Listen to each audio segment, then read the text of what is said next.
कार्यकर्ता हुआ है और हम सबको संबोधित करेंगे।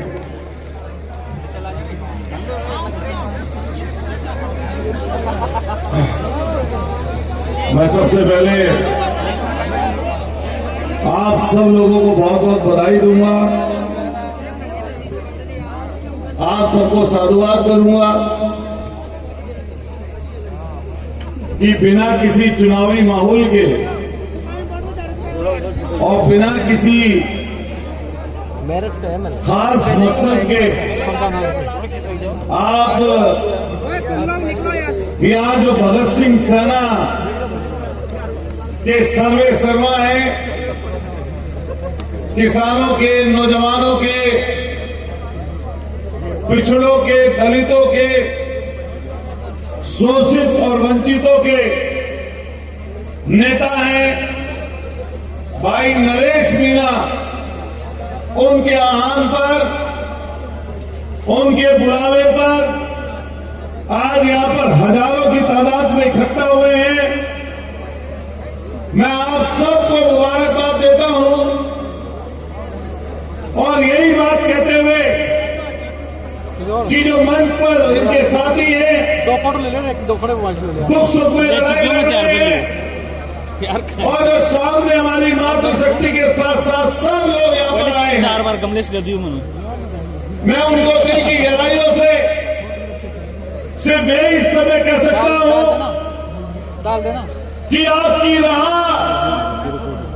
पथरीली हो सकती है, कांटों भरी हो सकती है, आपको मुश्किलें आ सकती हैं, आपको परेशानी उठानी पड़ सकती है, लेकिन जो आपकी मंजिल है उससे पहले किसी को रुकना नहीं है।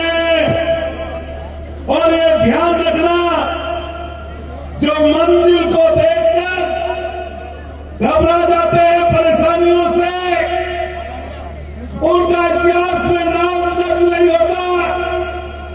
आज आप सरकार के भारी विरोध के बावजूद, सरकार के नेताओं के और विपक्ष के नेताओं के जो दो दल हैं यहां पर, उनके विरोध के बावजूद यहां पर इतनी बड़ी संख्या में आए हैं, ये कहीं ना कहीं नरेश मीणा की सोच और उसका विचार है कि जो इतनी बड़ी संख्या में आप यहां पर इकट्ठा हुए हैं,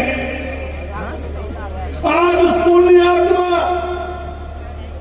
जिसको राष्ट्रपिता महात्मा गांधी के नाम से दुनिया भर में जाना जाता है, उनकी पुण्यतिथि का अवसर है। लेकिन चूंकि भगत सिंह सेना का प्रोग्राम है, भाई नरेश का प्रोग्राम है, उनके बेटे ने भी ये बात कही कि हमेशा लड़ाई ऐसी नहीं करनी चाहिए जिससे कमजोरी आ जाए। कभी कभी 2 कदम आगे और कभी कभी 2 कदम पीछे। सामने वाले लोग नैतिक नहीं हैं,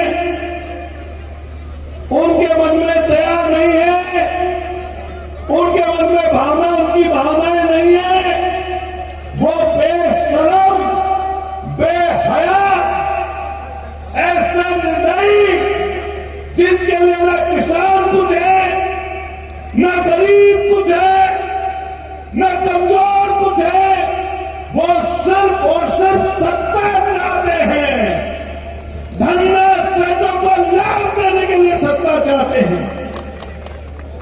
मैं आया हूं उत्तर प्रदेश की धरती से, हिंदू और मुसलमान का राज पूरे देश में रास्ते हैं। ये बात भाई सारी जगह पर हिंदू मुसलमान, मुसलमान हिंदू, न गरीब की बात, न शोषित की बात, न वंचित की बात, न मुद्दों की बात। मुद्दा क्या हो, क्या जनता से जुड़ा हुआ हो, लेकिन इनका मुद्दा सिर्फ मंदिर और मस्जिद में उलझाने का है। एक मोबाइल पर चुटकुला चल रहा था, बात आ रही थी ऐसे ही, हमारे यहां बनारस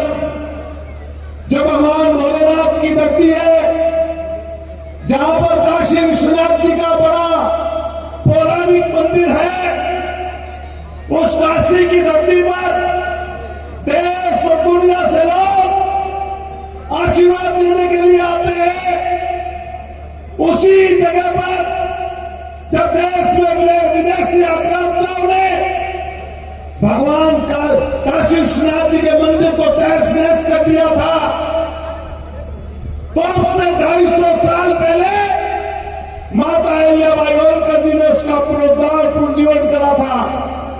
लेकिन देखा होगा आपने टीवी पर ये हिंदू और मुसलमान की बात करने वाले उस मणिकर्णिका घाट को तोड़ दिया, उन पौराणिक मंदिरों को तोड़ डाला, तहस नहस करने डाला। किसी ने कहा कि ये भाजपा ऐसे हैं कि अगर शंकराचार्य का अपमान कर दे तब कुछ नहीं, मंदिर तोड़ दे तब कुछ नहीं, और अगर भगवान जी भी वर्षों करके आ जाए और भाजपा की बुराई करने लगे तो शायद ये भगवान मानने से उनको इनकार कर दें। ये ऐसे है इस समय सरकार वाले लोग, और कैसी पर्चियों वाले। आपके मुख्यमंत्री हैं, पर्ची निकली और मुख्यमंत्री बन गए, लेकिन 2.5 साल बीत गया, मुख्यमंत्री को भी एहसास नहीं हुआ होगा कि तुम मुख्यमंत्री है या नहीं है। बताओ बात सही है गलत है? उससे ज्यादा एहसास तो हमारे साथी ने 3 उपचुनाव लड़कर करके दिखा दिया। हाथ उठा के बताओ, करा दिया नहीं करा दिया?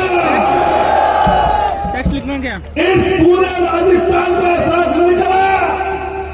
देश की राजधानी में बैठे हुए उनको रंगलाल बिल्ला को भी करा रखा है एहसास। अच्छा, मैं नहीं कह रहा रंगा बिल्ला, ये गुजरात से आवाज आई है रंगा बिल्ला की। तो आप ये समझ लेना कि आज का जो समय है, आज यहां पर जो इकट्ठा आप लोग हुए हैं, यह एक ऐसा मौका है जो इतिहास में दर्ज होगा। सालों साल से आंदोलन के लिए इस धरती पर कभी ऐसे किसान वाले और गरीब मजदूर लोग इकट्ठा नहीं हुए होंगे। बताओ, कभी आंदोलन के लिए इकट्ठा हुए हो यहां पर कोई लोग? होने ही नहीं दिया किसी ने। अगर हो गए तो मांग करोगे, पूछोगे, बात करोगे।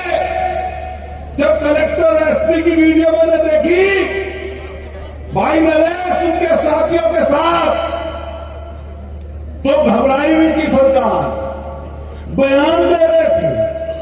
जो एक एक बात नरेश मीणा ने कलेक्टर से कही, प्रेस के माध्यम से साथी बैठे हैं, ऐसा का ऐसा ही प्रेस को संबोधित कलेक्टर ने किया। विधायक तो नहीं है ना, अभी सांसद तो नहीं है ना, लेकिन ताकत आप लोगों की है नरेश मीणा के साथ। मुख्यमंत्री को भी सुननी पड़ेगी बात, इसलिए एकजुट रहना, इकट्ठा रहना। और हम समाजवादी लोग जो उत्तर प्रदेश की धरती से चलकर मैं बार बार आता हूं यहां पर, मुझे चुनाव नहीं लड़ना, हम जातियों को जोड़ने निकले हैं। इस अगल बगल के क्षेत्र में जहां 36 बिरादरियों के लोग रहते हैं, वहीं साथ गुर्जर समाज के लोग भी बड़ी संख्या में रहते हैं। मैं उनसे भी कहना चाहता हूं कि अगर आपके बेटे को, आपके लाल को किसी ने मुख्यमंत्री बनने से रोका, तो जो नरेश के विरोधी हैं उन्होंने ही रोका है, और किसी ने नहीं रोका। जनता को चाहती थी उसको उस जगह पहुंचाना, लेकिन जो भ्रष्ट तंत्र बैठा है, जिसकी सोच और विचार में नरेश मीणा जैसे लोग नहीं हैं, आप जैसे आम परिवारों के लोग नहीं हैं, वो नहीं चाहते किसी गरीब का बेटा, किसी किसान कौम का लाल, किसी दलित और दरिद्र का बेटा, किसी एक आम आदमी का बेटा ताकतवर बने। इसीलिए मुट्ठी में रख लिया है कई लोगों को। मैं तो मीणा समाज के भी जो तथा कथित बड़े नेता हैं, उनसे कहना चाहता हूं कि कि ना हम और ना आप कोई अमर पट्टा लेकर नहीं आया। कभी किसी का समय होता है और कभी किसी का समय होता है। अब आने वाला भविष्य नरेश मीणा का है, इसलिए सहयोग कर दो, सहयोग। साजिश मत करो, लोगों को, सरपंचों को, नेताओं को फंसाओ मत। इससे ये आंधी रुकेगी नहीं यार, ये आंधी नहीं है, तूफान है, तूफान। ये तो कुछ समझ में आ गया नरेश भाई के, वरना अब भी कलेक्टर एसपी यहीं खड़े होते, यहीं पे पास में ही। बात सही कह रहे हैं, गलत कह रहे हैं? इस हमारे बेटे ने भी सही कहा कि आंदोलन हिंसक ना हो, लड़ाई ऐसी ना हो जिससे अपना और अपने लोगों का नुकसान हो। मैं आज गांधी जी को सुबह पढ़ रहा था, किसी ने एक स्टोरी लगाई और उसमें जब गांधी जी को 1931 में गोल में सम्मेलन में निमंत्रण आया और वहां पर चर्चिल प्रधानमंत्री था, प्राइम मिनिस्टर, जिसका इस देश के एक तिहाई हिस्से, एक दुनिया के एक तिहाई हिस्से पर राज हुआ करता था, जिस इंग्लैंड का। और जब वहां पर गांधी जी पहुंचे, वो हार्ड मास का ऐसा इंसान जिसके तन पर सिर्फ एक मामूली चद्दर थी, 45 किलो वजन का वो व्यक्ति जब वहां पर उतरा तो जब राजा से मिलने जाना था तब कहा गया कि आपको सूट पहनना पड़ेगा, आपको ऐसे बोलना पड़ेगा। लेकिन गांधी ऐसे दृढ़ निश्चयी व्यक्ति थे, उसी कपड़े में पहुंच गए वहां पर। जवाब नहीं था उनका कुछ। और यहां तो समावेश है। मैं कहना चाहता हूं नरेश भाई से, जहां भगत सिंह जी के विचारों की जरूरत पड़े वहां भगत सिंह बन जाना, लेकिन कहीं कहीं जहां गांधी जी के विचारों की जरूरत पड़े वहां पर गांधी भी बन जाना, क्योंकि दोनों की जरूरत पड़ेगी। इतने सारे लोगों को जिनकी इच्छा, जिनका विश्वास, जिनका आने वाला भविष्य, जिनकी सोच, जिनका आने वाले जो नस्ल है उनका भविष्य आपके कंधों पर है, उन जिम्मेदारियों को निभाते हुए हर जगह आपको ये कोशिश करनी पड़ेगी कि कैसे किसान और मजदूर वर्ग, कैसे किसान को, कैसे गरीब और शोषित को इकट्ठे कैसे रहे, कैसे लड़ाई लड़ी जाए। मां ये ध्यान रख लेना, ये लड़ाई नरेश भाई और उनके साथियों की मामूली लड़ाई नहीं है, धननाशकों से है, धन कुबेरों से है, अडानी अंबानी जैसे लोगों से है, सत्ता के शीर्ष पर बैठे हुए लोगों से है।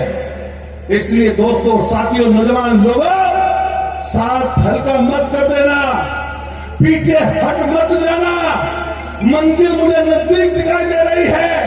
यही 2028 का चुनाव जो निकट भविष्य में आपके ऊपर है। जिधर को नरेश मीणा हाथ कर दे कि जिता दो तो जिता देना, और कह दे हरा दो तो हरा देना, जब तो नेता ताकतवर होगा। मैं देख रहा हूं कई हमारे चैनल बैठे, दैनिक भास्कर की कई बार न्यूज आती है, उधर की तरफ भी कोई चैनल वाला बुरा ना माने, लेकिन मैं देखता हूं कि कई बार जब आंखों में आग डालकर आप इस सरकार से सवाल करते हो तो छापा आपके ऊपर निकल जाता है। बताओ यार, सही कह रहे हैं, गलत कह रहे हैं। लेकिन हमारे और साथी यहां पर बैठे हैं, इनकी गलती नहीं है। इनके मालिक जो हैं, जो मालिकान हैं, उनके ऊपर कब्जा कर लिया अंबानी और अडानी ने और इस देश की सरकार ने। अंबानी तो वो सच्चाई दिखाए कैसे, वो असलियत बताए कैसे? लोग चुनौती देते हैं बाबा साहब के संविधान को। मूर्ख लोग, मैं उनसे कहना चाहता, बहुत जिम्मेदारी और बेबाकी से कहना चाहता कि संविधान की तरफ अगर किसी ने आड़ी तिरछी नजर करी तो ये लोग उसकी आंखें नोचने का काम करेंगे। संविधान गरीबों का, शोषितों का है। इसलिए मैं कह के जाऊं, एक व्यक्ति से कह के जाऊं, गरीब किसान नौजवानों से कह के जाऊंगा, ये मुट्ठी, ये हाथ अगर खुला रहता है तो ताकतवर नहीं होता, लेकिन अगर मुट्ठी कस जाती है, बंध जाती है, तो ये मुक्का ताकतवर बन जाता है। तो बताओ, एकता के सूत्र में बनकर भाई नरेश मीणा को ताकत देने का काम करोगे या नहीं करोगे? हाथ उठाओ आगे से पीछे तक, ताकत दोगे या नहीं दोगे? मैं अपने नेता माननीय अखिलेश यादव जी को भी धन्यवाद करूंगा। जब जब मैं यहां पर राजस्थान की धरती पर आता हूं तो मुझे कभी पार्टी की तरफ से रोका नहीं गया। मैं हमेशा आया और फिर आप लोगों के बीच में कहना चाहता हूं कि जब जब ऐसा मौका आएगा कि जातियों को इकट्ठा करना होगा और नरेश मीणा जैसे भाई को ताकत देनी पड़ेगी, तब तब हम लोग आपके बीच में आएंगे। और बस आपसे यही कहना है, आप सब लोगों से यही कहना है, ये ताकत, ये हौसला ये जनता देती है। अगर आप हौसला और ताकत देते रहोगे अपनी, तो ये व्यक्ति कमजोर नहीं पड़ेगा। ये व्यक्ति पैसे में कमजोर हो सकता है, पद के हिसाब से कमजोर लग सकता है किसी को, लेकिन इसकी सोच कहीं पर मुख्यमंत्री से नीचे की नहीं है। तो इसलिए ध्यान रखना ये बात। आज चुनाव हार गया 2 साल में 3 चुनाव, 150 किलोमीटर की दूरी पर हैं। यहां से जाओ पहला जगह 150 किलोमीटर, दूसरी जाओ 100 किलोमीटर। किसी नेता में उत्तर इसके राजस्थान के दम नहीं है, 1-2 नेताओं को छोड़ दो तो, कि इस राजस्थान के 100 किलोमीटर दूर जाकर किसी भी सीट पर चुनाव लड़ लें। है क्या दम? जोर से बताओ, है क्या दम? 1-2 नेताओं को छोड़ दो, बाकी कोई पूर्वी में लड़ सकता है, कोई पश्चिम में लड़ सकता है, कोई उत्तर में लड़ सकता है, कोई दक्षिण में लड़ सकता है, लेकिन पूरे राजस्थान के इतने बड़े हिस्से, इतने भूभाग में चुनाव जाकर कहीं लड़ नहीं सकता। यह आपका दम है, यह आपकी ताकत है, यह आपकी सोच है, यह आपका त्याग है, यह आपकी तपस्या है, यह आपका अनुशासन है, और यह आपके जोखिम लेने की ताकत और हौसला है, जिससे नरेश मीणा जहां चाहता है वहां हजारों लाखों की भीड़ इकट्ठा हो जाती है। फिर मैं अपनी तरफ से ये बात कह के जाऊंगा सबसे कि अपने महापुरुषों को याद करते हुए ये जो तस्वीरें लगी हैं, ये तस्वीरें वैसी नहीं है। भगत सिंह जी की वो तस्वीर जिनकी आंखों में अगर आंख डाल लो, पोस्ट की आंख में आंख डाल लो, जब ये हमारा साथी सरदार जी हमारे जब वो गीत की 4 लाइन पढ़ रहे थे तो हर एक व्यक्ति का रोंगटा खड़ा हो जा रहा था, आंखों में आंसू आ रहे थे, लबालब हो रही थी आंखें। ये वैसे ही नहीं है। 23 साल की उम्र में जिसने अपने प्राणों को न्यौछावर देश के लेकर दिया हो, ये मामूली बात नहीं है। और ये जो पूरी पंक्ति में लोग ऊपर विराजमान हैं, राष्ट्रपिता महात्मा गांधी जी से लेकर और इस देश को, गरीबों को, शोषितों को, वंचितों को, दलितों को, कुचले, लाचार, बेबस लोगों को जो संविधान बाबा साहब ने दिया, और वो महात्मा भूले जिन्होंने पौने 200 साल पहले शिक्षा की अलग लगाई, जिससे आज भी जिसकी सोच से सरकारें थर-थर कांपती हो, उसके आगे अब्दुल कलाम साहब मिसाइल मैन से नाम से जाने जाते हो, उसके आगे चलिए जो राजा जी किसान नेता के रूप में विराजमान हो, और कर्नल तरोड़ी जिन्होंने गुर्जर समाज के लोगों को नहीं, पूरे देश के लोगों को आंदोलन करना सिखाया। ऐसी महान विभूतियों को भाई नरेश ने अपने मंच पर जगह दी। मैं कहूंगा एक बार जोरदार दोनों ताली, आगे जाकर दोनों ताली बजाकर उनका धन्यवाद। हम आपकी सोच को, हम आपके विचार को निश्चित रूप से बढ़ाई देते हैं। और कोई कितना ही बड़ा रंगा बिल्ला हो, और कोई कितना ही बड़ा पर्ची वाला हो, और कोई डीएमएसपी हो, लेकिन लोकतांत्रिक देश है। आप ये भी ध्यान करो, जिस जेल में आप थे उसके पास, उसके थोड़ी दूरी पर देश और दुनिया में नाम करने वाले सोनम वांगचुक को एनएसए में इन बेईमानों ने, इन निकृष्ट लोगों ने इसी जोधपुर जेल में आपके राजस्थान में रखा हुआ है। गंदा पानी पिलाते ये बेईमान लोग गंदा पानी पीने के लिए देते हैं। जब तक प्रधानमंत्री जी की तारीफ की, जब तक मोदी जी का गुणगान किया, तब तक वो व्यक्ति गलत नहीं था। वो साइंटिस्ट, मैक्सेसे पुरस्कार विजेता, कितने पेटेंट अपने देश के लिए तैयार करने वाला वो व्यक्ति, आज उसको एनएसए में यहीं पर जोधपुर जेल के अंदर बंद करके रखा हुआ है। मैं भाई नरेश से कहूंगा कि कोशिश करिए कि सोनम वांगचुक से आप एक बार जरूर जाकर मिलें, और जब अगली बार कोई ज्ञापन दे तो ये बात जरूर कहना किसी कलेक्टर या किसी मिनिस्टर के सामने कि तुम सोनम वांगचुक को यहां पर रखे हुए हो, हम उनकी रिहाई की मांग करते हैं। एक बार हाथ उठाकर बताइए, क्या मांग करते हैं? नहीं करते? हम उनकी रिहाई की मांग करते हैं।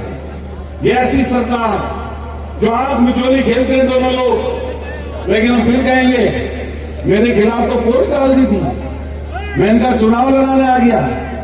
मैंने कहा, हमारे नेता ने स्पष्ट और साफ कहा कि वो इंडिया गठबंधन के साथ हैं, लेकिन भाई नरेश जिस तरह की लड़ाई लड़ रहे थे, मैं व्यक्तिगत रूप से इनकी मदद करने आया था, तो फेसबुक पर कांग्रेस के लोगों ने भी डाला, लिख के डाला हमारे खिलाफ। मैंने कहा, अगर भाई नरेश की मदद कर देते तो जो ये वाली सीट है, जो उनसी सीट पे हारे थे 60,000 वोट लेके, तुम्हारी जमानत जब्त की होती।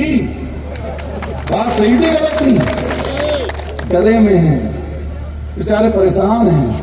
हजारों करोड़ का है भाया, प्रधानमंत्री जी भाषण दे के गए, भाया और खूब खाया। नहीं दे के गए प्रधानमंत्री जी भाषण यही इसी राजस्थान की धरती पर? कहां गया भाषण? हाँ, अंता की धरती पर। तो अब कहां गया वो भाषण? कहां गई वो बात? संभालिए अंदर। बिल्ला बिल्ला बिल्ला ही बिल्ला, बिल्ला नहीं वो बिल्ला है, वो बिल्ला और ऐसी तो है, तो ऐसे ही है। तो मैं आपका धन्यवाद करता हूं, बहुत बहुत शुभकामनाएं देता हूं, और आपको विशेषकर हम लोग यही कह के जाएंगे कि आप इकट्ठा रखिए, सब जाति वर्ग के लोगों को जोड़िए। मैं अपने जितने इनके साथी हैं जो इनकी मदद कर रहे हैं, प्रहलाद भाई मीणा भी और खटाना भी, और हमारे जितनी धाकड़ भाई और जितने दलित और अगले सब लोग जो बैठे हैं यहाँ पर, हम सबको धन्यवाद और शुक्रिया अदा करते हैं। और विशेषकर मैं गुर्जर समाज के लोगों से भी स्पेशल अपील करके जाऊंगा कि आप एक जैसी कौम है, इसलिए इकट्ठा रहिए, एकजुट रहिए और ताकत देने का काम करिए। जोर से नारा लगाएंगे सब लोग, जोर से बोलिए भारत माता की। मुट्ठी बंद करिए, जोर से बोलिए उधर से उधर तक। मैं भी 500 किलोमीटर, ट्रेन छूट गई, ट्रेन लेट हो गई थी, 10 बजे आ रही थी। मैंने कहा ट्रेन से नहीं जाते, जहाज पकड़ लो। जहाज 12:30 बजे था। मैंने चलो जहाज में नहीं मिला तो चलो रोड से। तो मैं भी वहां से आज तक कल गया हूं। आवाज ऐसी जानी चाहिए जो कौन सा थाना है, सूप कौन सा थाना है बराबर में, सोर सौंप में तो बैठे अधिकारी, मत तक आवाज भेज देना जो पता लग जाए उन्हें। बोलेंगे जोर से सब लोग, हाथ उठा के बताओ, बोलोगे? बोलिए भारत माता की, जोर से भारत माता की। किसान एकता, मजदूर एकता, हम सब की एकता। आप जो लेकर जीतेंगे, लड़ेंगे,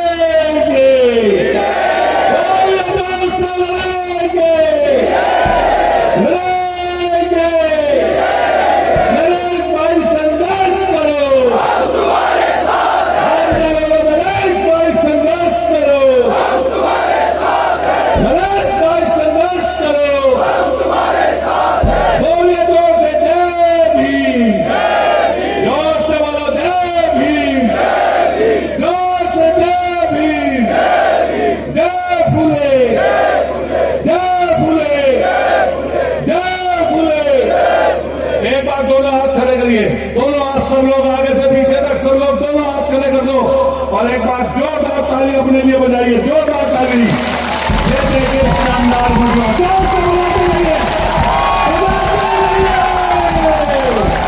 भारत माता की, भारत माता की।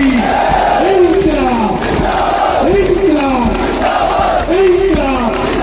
भगत सिंह सेना जिंदाबाद,